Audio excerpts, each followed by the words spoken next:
रात के ठीक 2:30 बज रहे थे। हॉस्टल का वो पुराना कॉरिडोर बिल्कुल सुनसान था। इतनी खामोशी थी कि अगर कोई सुई भी गिर जाए तो उसकी आवाज किसी धमाके जैसी लगे।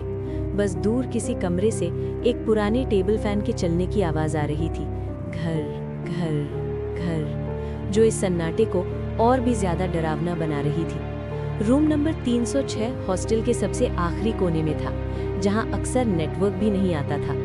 कमरे के अंदर टेबल लैंप की पीली रोशनी में स्नेहा की आंखें भारी हो रही थी। अगले दिन फाइनल एग्जाम था और सिलेबस का पहाड़ अभी भी बाकी था। स्नेहा ने एक गहरी सांस ली और अपनी गर्दन घुमाई। बस एक चैप्टर और, उसने खुद से कहा। उसकी रूममेट प्रिया आज शाम ही अपने घर गई थी। पूरे कमरे में स्नेहा अकेली थी, लेकिन अचानक उसे ऐसा लगा कि वो अकेली नहीं है। कमरे की हवा में एक अजीब सी ठंडक घुल गई थी। तभी कमरे की ट्यूबलाइट फ्लिकर करने लगी। फड़ फड़ फड़। स्नेहा ने ऊपर देखा और अगले ही पल अंधेरा। लाइट चली गई। पूरा हॉस्टल घुप अंधेरे में डूब गया। उफ, ये इन्वर्टर भी ना हमेशा गलत टाइम पे ही धोखा देता है, स्नेहा ने गुस्से में बड़बड़ाते हुए कहा। उसने अंधेरे में टटोलकर अपना मोबाइल ढूंढा और फ्लैशलाइट जला ली। मोबाइल की वो सफेद तीखी रोशनी कमरे के कोनों को चीरते हुए दीवार पर पड़ी। स्नेहा पानी पीने के लिए बोतल उठाने ही वाली थी कि तभी कॉरिडोर से एक आवाज आई, छन छन। ये पायल की आवाज थी, किसी बहुत भारी पुरानी चांदी की पायल की आवाज थी। लेकिन रात के 2:30 बजे कौन घूम रहा होगा? स्नेहा ने सोचा शायद कोई दूसरी लड़की वॉशरूम जा रही होगी, लेकिन वो आवाज नॉर्मल नहीं थी। हर कदम के साथ आवाज भारी होती जा रही थी, जैसे कोई बहुत धीरे धीरे घसीट कर चल रहा हो।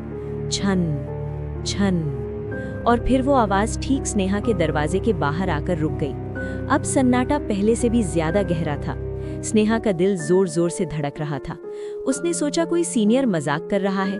उसने थोड़ी हिम्मत जुटाई और दरवाजे की तरफ आवाज दी, कौन है वहां? प्रिया, तू वापस आ गई क्या? कोई जवाब नहीं आया। बस दरवाजे के उस पार से एक गहरी सांस लेने की आवाज आई, जैसे कोई दरवाजे से कान लगाकर स्नेहा की धड़कन सुनने की कोशिश कर रहा हो। स्नेहा की हिम्मत नहीं हुई कि वो दरवाजा खोले। उसकी नजरें दरवाजे के नीचे वाले गैप पर टिक गई थी। वहां से हॉलिडोर की हल्की रोशनी आती थी, लेकिन अब वहां कुछ और था। एक परछाई, एक काली बड़ी सी परछाई दरवाजे के नीचे से अंदर की तरफ फैल रही थी। पर कॉरिडोर में तो अंधेरा था, तो परछाई कैसे बन सकती थी? तभी एक आवाज ने स्नेहा के रोंगटे खड़े कर दिए, ठक ठक ठक। ये दरवाजे पर दस्तक थी, लेकिन ये आवाज बाहर से नहीं आई थी।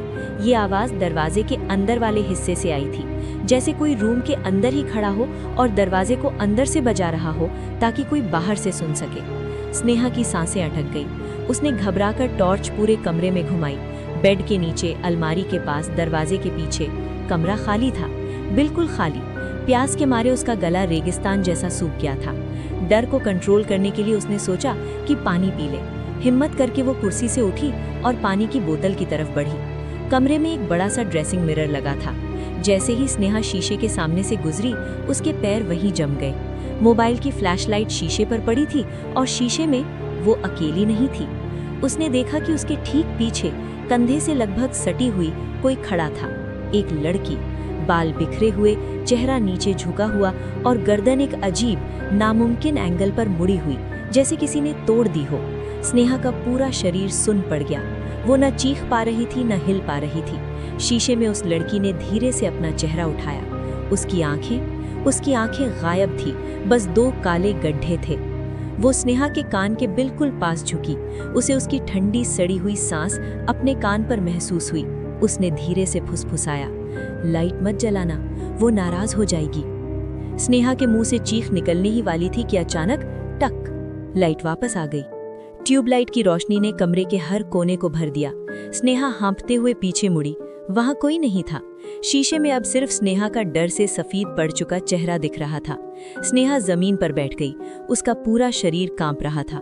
शायद मेरा दिमाग खराब हो रहा है नींद की वजह से, उसने खुद को समझाया। ये बस हैलुसिनेशन था, स्ट्रेस है और कुछ नहीं। डर कम करने के लिए उसने सोचा कि प्रिया को कॉल करे। प्रिया की आवाज सुनेगी तो शायद डर कम हो जाएगा। उसने कांपते हाथों से प्रिया का नंबर डायल किया और फोन कान कर लगाया। रिंग जा रही थी, ट्रिंग ट्रिंग। अचानक कमरे में एक और आवाज आई, ट्रिंग ट्रिंग। स्नेहा का खून जम गया। ये आवाज स्नेहा के बिस्तर के ठीक नीचे से आ रही थी। दिमाग ने काम करना बंद कर दिया। प्रिया तो घर गई थी, तो उसका फोन यहाँ बिस्तर के नीचे कैसे?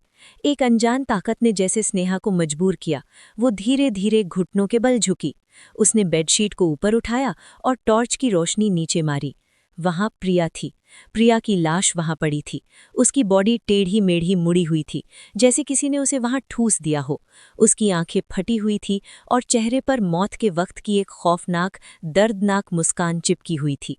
और प्रिया के ठंडे नीले पड़ चुके हाथ में उसका फोन था, जिसकी स्क्रीन अंधेरे में चमक रही थी। स्क्रीन पर लिखा था, इनकमिंग कॉल, स्नेहा। स्नेहा चीखने के लिए मुंह खोलने ही वाली थी कि अचानक फड़ फड़ फड़, लाइट फिर से चली गई। कमरा वापस घुप अंधेरे में डूब गया। और तभी बिल्कुल स्नेहा के कान के पीछे से वही आवाज आई, छन छन छन। इस बार आवाज दूर से नहीं थी, इस बार वो उसके साथ थी, बेड के नीचे। और अंधेरे में एक आवाज आई, मैंने कहा था ना, लाइट मत जलाना।